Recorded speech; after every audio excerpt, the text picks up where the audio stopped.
The tank is in the shape of a cylinder. The radius of the cylinder is 15 centimeter and height of the cylinder is 43 centimeter. We have to find the capacity of the tank. The volume of a cylinder is πr²h. Substitute the values of r and h into the formula. Use the inbuilt value of pi in the calculator or replace pi with 3.142.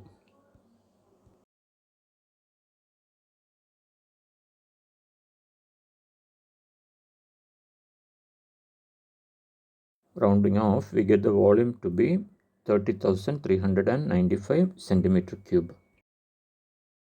Now the rate of flow is given in terms of liters per minute, so we convert the centimeter cube in terms of liter. For that, 1000 centimeter cube is 1 liter. So 30,395 centimeter cube changes to 30,395 by 1000 liters. Volume of the tank is 30.395 liters.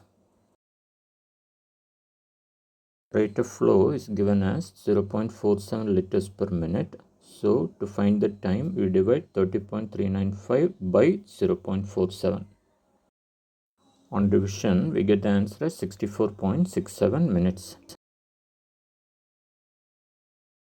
Since they want the answer correct to the minute, required time is 65 minutes.